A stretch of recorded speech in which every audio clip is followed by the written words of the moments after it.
Have you ever wondered why some people seem to effortlessly create powerful connections, earning the trust and admiration of everyone around them? The secret is understanding the psychology of human behavior. Imagine having the ability to influence and connect with anyone you meet, simply by understanding their psychological needs and using that knowledge to your advantage. Sounds powerful, right? Well, today I'm going to show you how this can be achieved. Not through manipulation, but by building genuine, impactful relationships.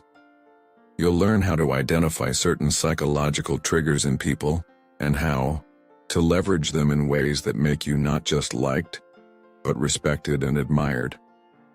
This isn't about turning people into tools for your gain. It's about becoming a true influencer who can connect deeply and leave a lasting positive impact. Now, stay with me, because what you're about to hear could transform the way you approach your relationships both personally and professionally. Let's kick things off by looking at some of the most common psychological weaknesses that we all have. And yes, that includes you and me. These aren't weaknesses in the traditional sense. No one is weak for feeling vulnerable or wanting to be heard. But rather, they are psychological triggers that, when understood, can help you connect with people on a deeper level. Understanding these triggers isn't about taking advantage of someone. It's about recognizing what drives their behavior and using that awareness to create more meaningful connections. When you can tap into these psychological points, you don't just gain someone's attention, you gain their trust and respect. Now, let's dive into the first psychological weakness that most people have. 1. The need for validation. Validation seeker. Let's start with one of the most universal psychological weaknesses that almost everyone experiences at some point: the need for validation. We all want to feel special, to be acknowledged, and to know that we matter in the eyes of others. However, for some people, this need for validation is so strong that it becomes a driving force in their interactions with others. They constantly seek recognition, approval, and admiration. How can you spot someone who craves validation? They're often the ones who talk about their achievements in a way that feels a bit over the top, retelling stories of success or mentioning their latest accomplishments. You'll notice that they frequently name drop or remind others of how impressive they are. They might share stories about how they handled a difficult situation, or about how much attention they received in a social setting. Basically, they want to remind you of how valuable they are. Here's the interesting part. Most of the time, these people are not even fully aware of how much they're seeking validation. It's a subconscious need that drives their behavior, and it often leaves them feeling insecure or unappreciated if they don't get the recognition they believe they deserve. So how do we use this knowledge to our advantage, in a way that's ethical and helps create a meaningful connection? First and foremost, it's not about exploiting them. Instead, it's about understanding that this need is a part of their personality and using it to foster trust and mutual respect. The key is indirect praise. Let me explain why. Direct compliments like, "Wow, you're amazing," can feel insincere and often come across as superficial. Instead, the most effective way to validate someone's value is through indirect praise. For example, let's say you know someone who loves to run. Instead of just saying, "Wow, you run 6 miles, that's amazing," you could say, "The other day I was talking to a friend about running, and we were debating if anyone could run that far without stopping. I said, of course, name could do it, no problem." Notice what happened there? You didn't just praise them outright, but you made them feel special by showing that others recognize their abilities as well. You validated their skill in a way that feels natural and impactful. Another approach is to ask for their advice. People who seek validation love feeling like their opinions matter. So, let's say you're working on a project and need a little guidance. Instead of solving the problem yourself, ask them for help. When they provide a solution, respond with something like, "Wow, that's a great idea. I didn't even think about that." This not only shows that you value their input, but also reinforces their sense of self-worth. They'll feel like they've contributed something meaningful, and this builds a positive emotional connection between you. Why does this work? The reason indirect praise is so powerful is that it triggers a subconscious need for validation without making the person feel like you're just sucking up to them. It taps into their desire to be valued while keeping the interaction genuine and sincere. Here's a golden rule to remember. Praise should always come across as authentic and natural. It should never feel forced or calculated. People are much more likely to respond positively when they feel that your words come from a place of true recognition, rather than manipulation. So how do you know when to give validation? Pay attention to the moments when they seem to be searching for affirmation. Maybe they're talking about something they've accomplished or waiting for you to notice something they've done. This is the perfect moment to provide that subtle yet powerful validation. A quick tip. One of the best times to validate someone is when they've just shared a personal success or a small victory with you. By showing appreciation for what they've done, you reinforce their sense of worth and strengthen your relationship. However, remember, don't overdo it. Constantly praising someone for every little thing can come across as disingenuous. The trick is to sprinkle in those moments of validation, ensuring that they feel appreciated without overwhelming them. Why is this so effective? Because people with a need for validation are often highly receptive to positive reinforcement. When you give it in the right way, you make them feel seen, heard, and respected, which builds trust and rapport, key ingredients for any strong, influential relationship. 2. Fear of failure. Now let's talk about another powerful psychological weakness, the fear of failure. This is something that most of us have experienced at some point, whether it's in our careers, relationships, or personal goals. The fear of failure can be paralyzing. It's the voice in your head that says, "What if I'm not good enough?" or "What if I mess this up?" And more often than not, this fear keeps people stuck in the same place, too afraid to take the risks that might lead them to success. So, how do you spot someone who has this fear? They might talk about their big goals and dreams, but when you listen closely, you'll notice that they always seem to add an if. "I want to get into that university if I can pass the exams." Or, "I hope to be successful in my career, but I'm not sure if I'll make it." They tend to minimize their achievements or, conversely, overcompensate by downplaying their fears or insecurities, trying to appear confident on the outside. Here's where it gets interesting. The fear of failure is often masked by a desire for success. People with this fear can look very driven and focused, but deep down they're constantly questioning their ability to succeed. They have a great vision but struggle with self-doubt and perfectionism. So how do we use this knowledge to help them and ourselves? The key here isn't about avoiding the fear. It's about acknowledging and addressing it in a way that makes them feel safe and supported. Listening without judgment is incredibly important. When they express their concerns, don't jump to offering solutions or advice right away. Instead, simply let them talk. Let them articulate their fears. People with this fear often just need someone to listen and validate their feelings without trying to fix things immediately. Here's an example. Imagine you're talking to a friend who's pursuing a big goal like starting their own business. They might say, "I really want to do this, but I'm terrified I'll fail. What if no one buys my product?"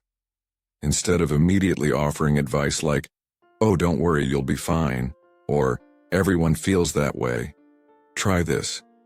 "I totally get it. Starting something new is always scary. You're not alone in feeling this way. But I've also seen people who were in the exact same position and went on to succeed. I know you can do it too."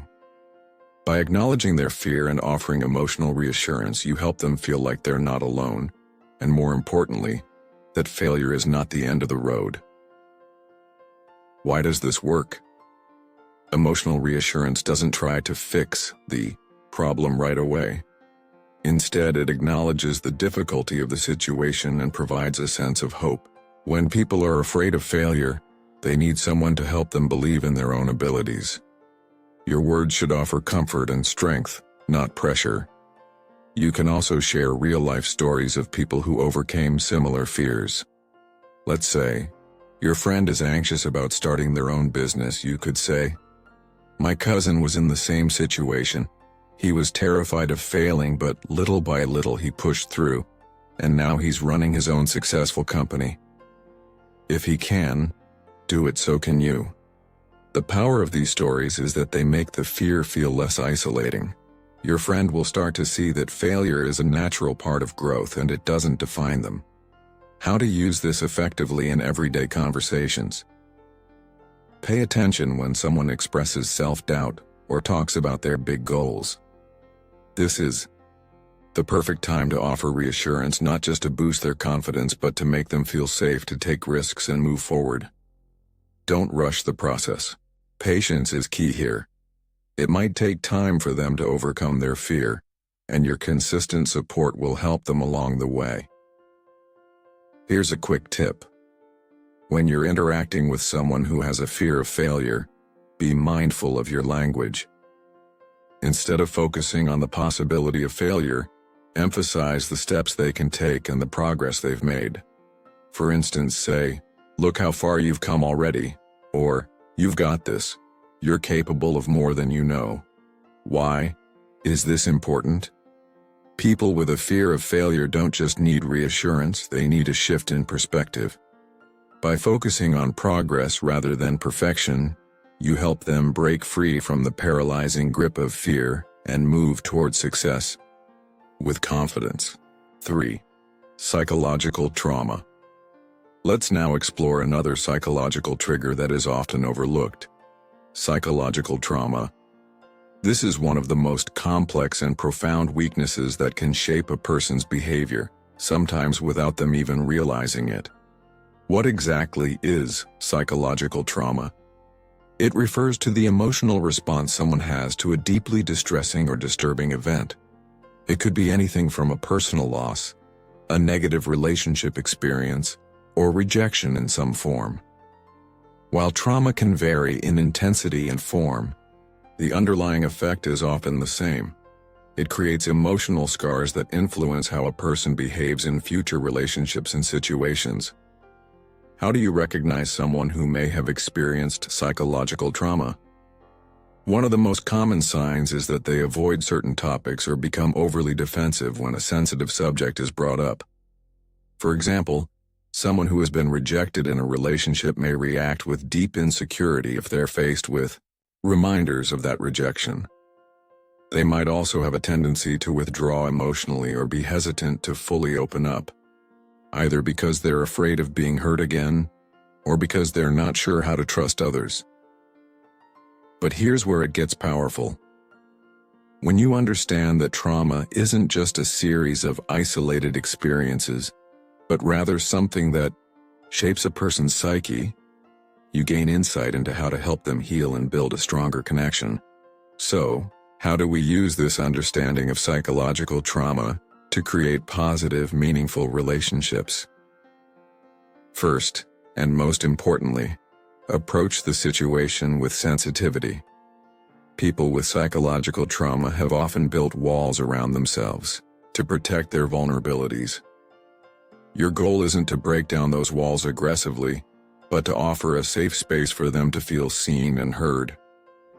The best way to help someone with psychological trauma is to listen without judgment.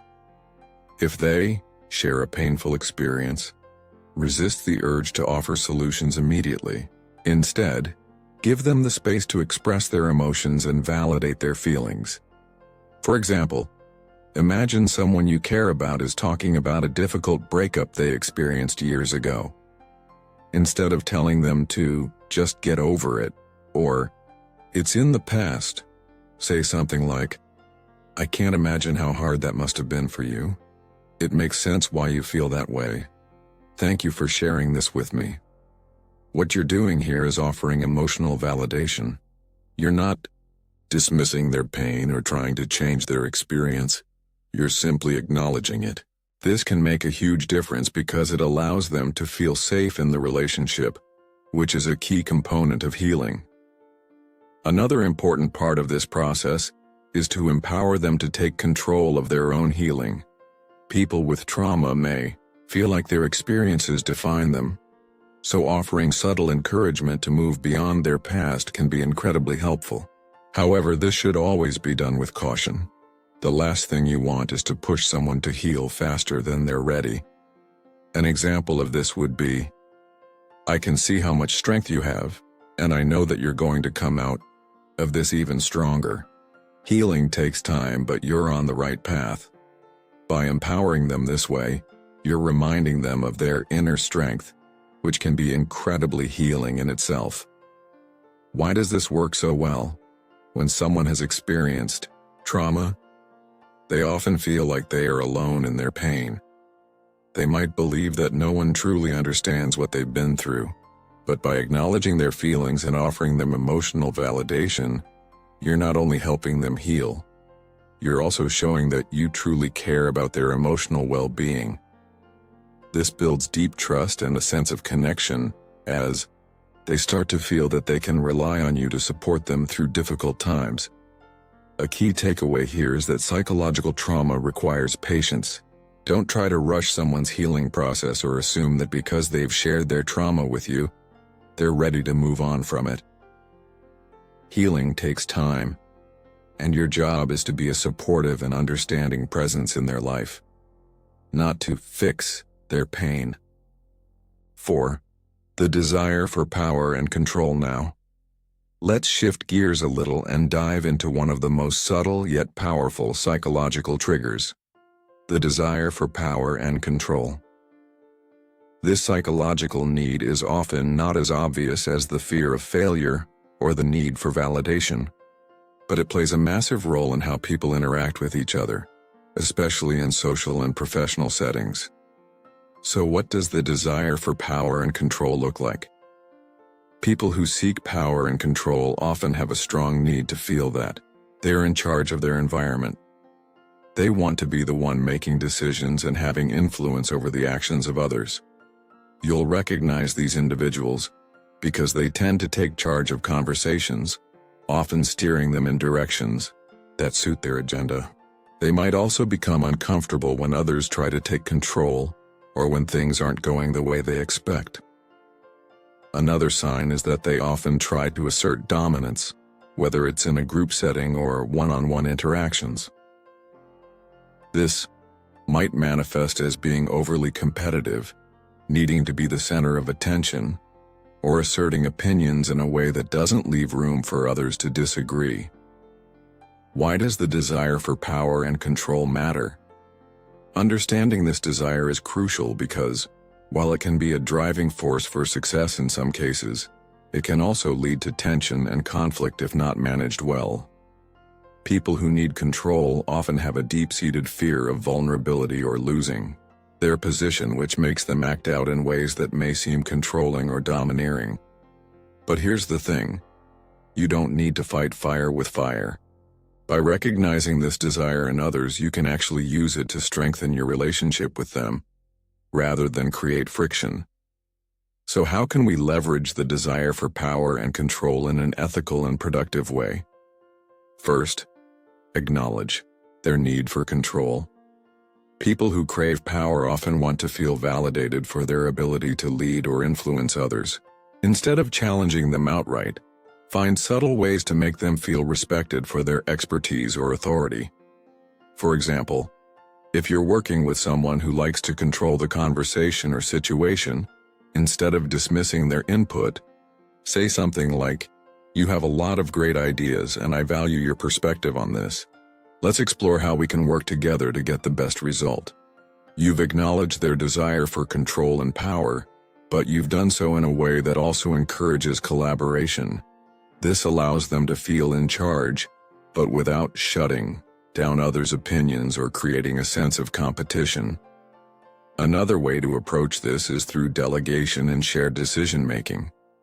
People who seek power often have a need to feel in control, but they also thrive when given the opportunity to make important decisions. Instead of taking control away from them, invite them to share their opinion or take charge of a specific aspect of a project. For example, if you're working on a team project, say something like, "You've got a strong vision for this project. What part of this can you lead? I trust your judgment and I'd love to hear your ideas."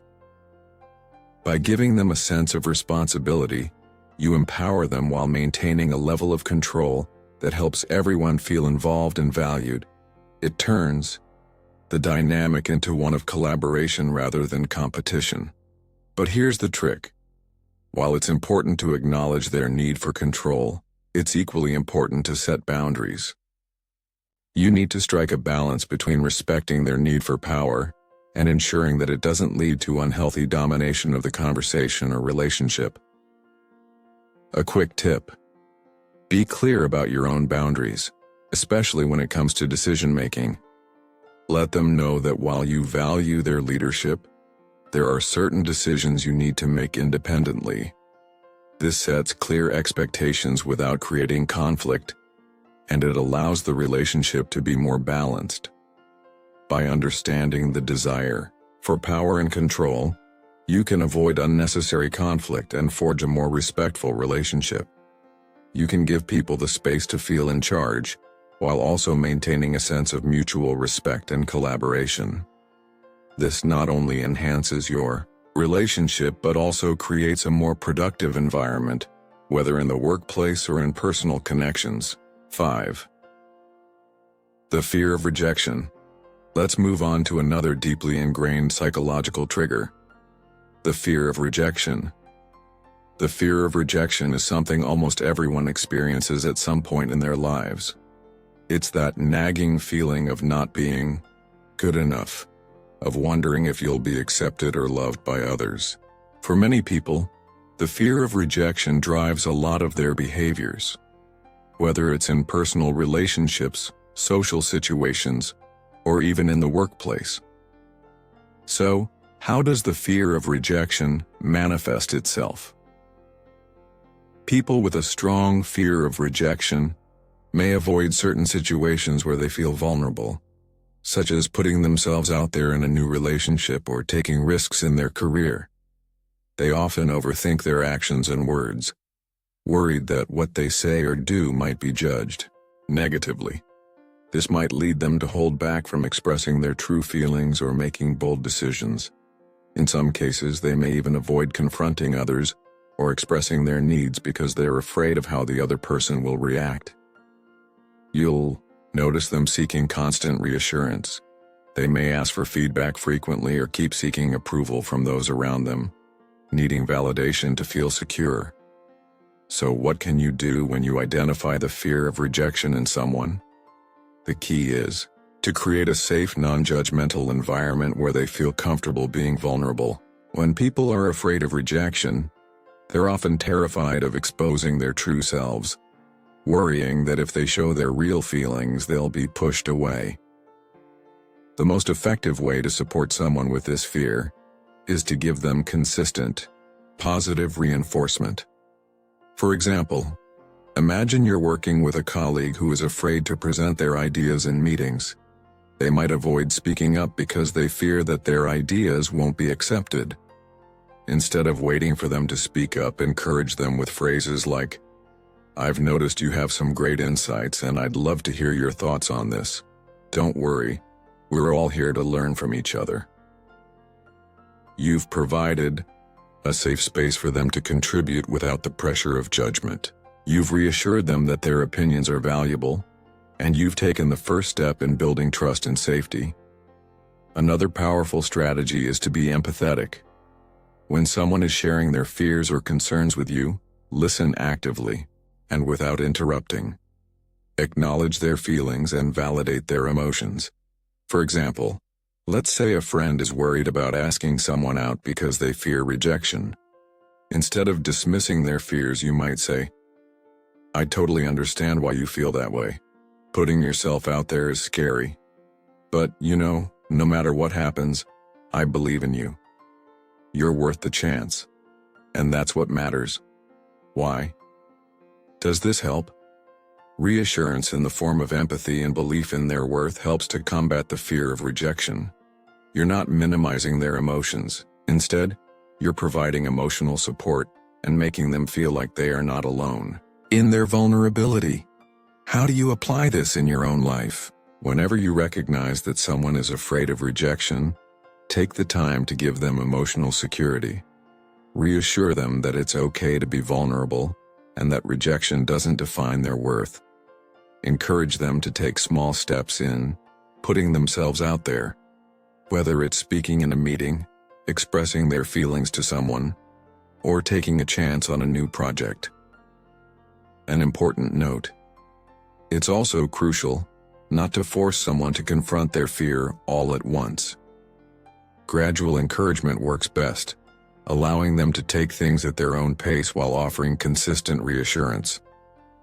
Why is this crucial? The fear of rejection can be debilitating, but with the right support, those with this fear can slowly build the courage to face their vulnerabilities. By creating a safe, validating environment, you not only help them overcome this fear, but you also strengthen the emotional bond you share with them. People who feel accepted and supported are far more likely to take risks and step outside their comfort zones. 6. The desire for approval. Let's address another powerful psychological need: the desire for approval. This is closely related to the need for validation, but it's more specifically about seeking approval from others, especially from authority figures or people they deeply respect. People with a high need for approval often base their self-worth on the opinions and judgments of others, making them very sensitive to feedback, whether positive or negative. How does the desire for approval manifest? People who seek approval may be excessively compliant, constantly trying to meet the expectations of others. They may avoid expressing their true feelings or desires for fear of disapproval, opting instead to go along with what others want to avoid conflict or rejection.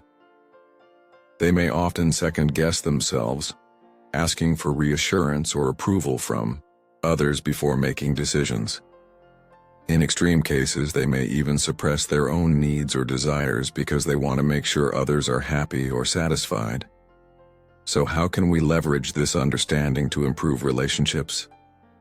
The first thing to remember is that people who seek approval don't feel secure in their own worth without external validation. The goal here is to empower them to believe in their own decisions and give them the courage to trust their own instincts. One way to do this is through positive reinforcement. When they make decisions or take actions that align with their values, let them know that you appreciate their efforts. For example, if someone takes initiative at work and you notice it, acknowledge their contribution by saying, "I really admire how you took charge of that project." It shows great leadership and confidence.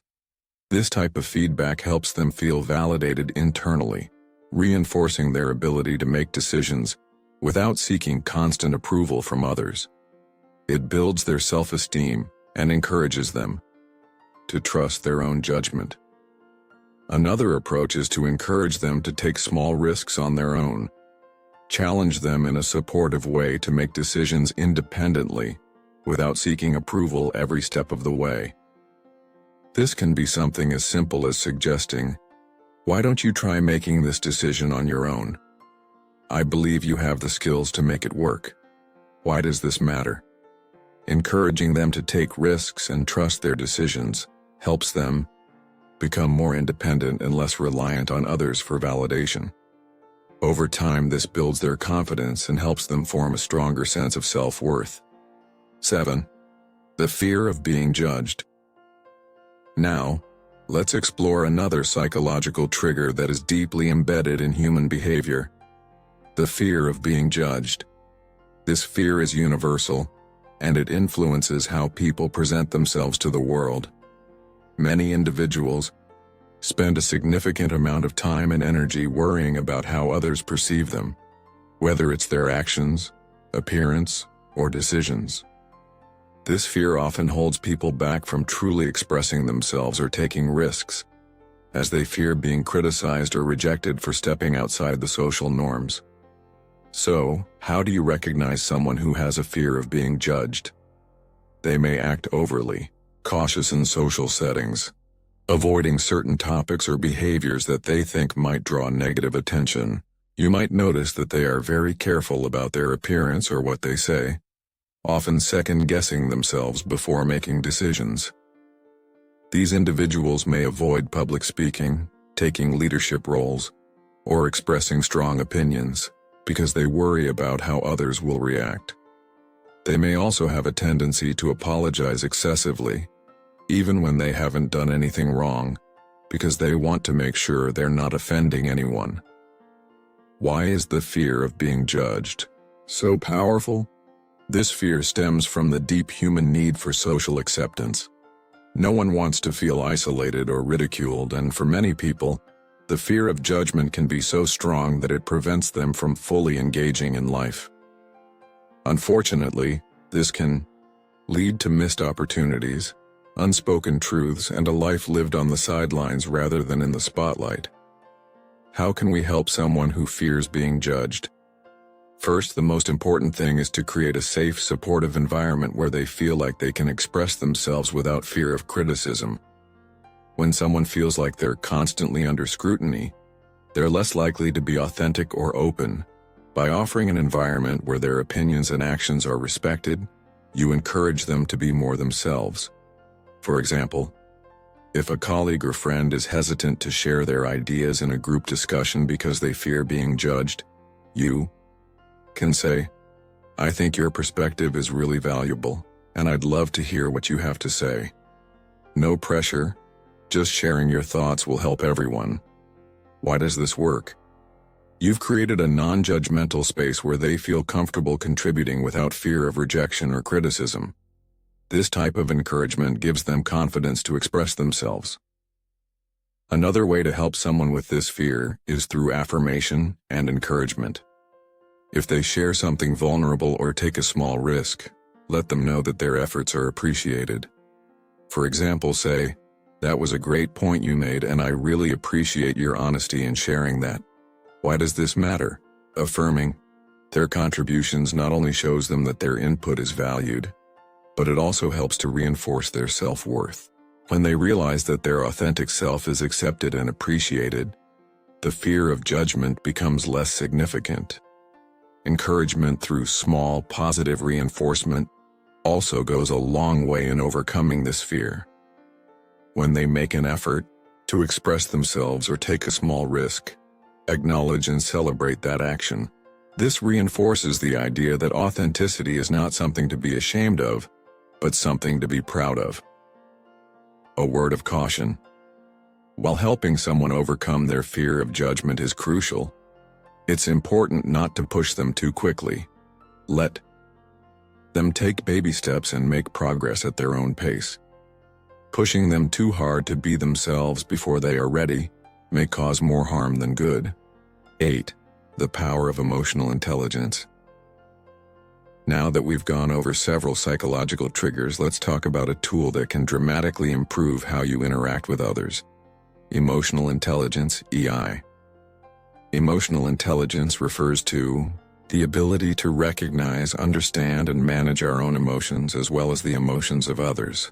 People with high emotional intelligence are not only better at managing their own feelings, but they also excel at navigating social interactions and building strong, meaningful relationships. Why is emotional intelligence so important? When you are emotionally intelligent, you can easily pick up on subtle emotional cues from others, whether it's a shift in body language, tone of voice, or facial expression. You are able to respond appropriately to their emotional states, which helps to foster trust, understanding, and respect. In contrast, when emotional intelligence is lacking, we may unintentionally misinterpret others' emotions or fail to address their feelings appropriately. which can lead to misunderstandings, conflict, and a breakdown in communication. How can emotional intelligence be leveraged to build influence and improve relationships? The first step is self-awareness. If you're not aware of your own emotional state, it's much harder to manage your reactions and engage with others in a positive way. Self-awareness involves being attuned to how you're feeling at any given moment, and recognizing how those emotions might impact your behavior. For example, if you're feeling frustrated, it's important to recognize that frustration early and take a step back before you respond to someone else. This allows you to manage your emotions instead of letting them control you, leading to a more thoughtful and effective conversation. The next component is empathy. Empathy is the ability to put yourself in someone else's shoes and understand their emotions even when they're not openly expressing them. This is especially valuable when interacting with people who may be hiding their emotions due to fear of judgment or vulnerability. For example, let's say you notice that a colleague seems quiet during a meeting. Instead of assuming they're disinterested or disengaged, you might take a moment to approach them afterward and ask if everything is okay. You could say, "You seemed a bit quiet today. Is there something on your mind? I'm here if you want to talk." Why does this work? Showing empathy helps the other person feel seen and heard. It reassures them that you care about their emotional well-being, and it opens the door for them to share what they're going through, without fear of judgment. Finally, emotional regulation is key. Being able to regulate your own emotions and respond calmly in stressful situations is a vital part of emotional intelligence. This is especially useful when dealing with people who may be experiencing heightened emotions or stress. For example, if you're in a conversation with someone who is upset, instead of reacting emotionally to their frustration, take a deep breath, stay calm, and listen to their concerns. You can say something like, "I understand that you're upset. Let's work together to find a solution." Why is this powerful? By remaining calm and composed, you help defuse the situation and guide the conversation toward a constructive resolution. Emotional regulation creates an atmosphere of calmness and control, making people feel more comfortable around you. 9. Putting it all together. Now let's recap the key points we've covered today. We've explored several common psychological triggers, such as the need for validation, the fear of failure, psychological trauma, the desire for power, and the fear of rejection, and how to identify and leverage them to create better, more meaningful connections.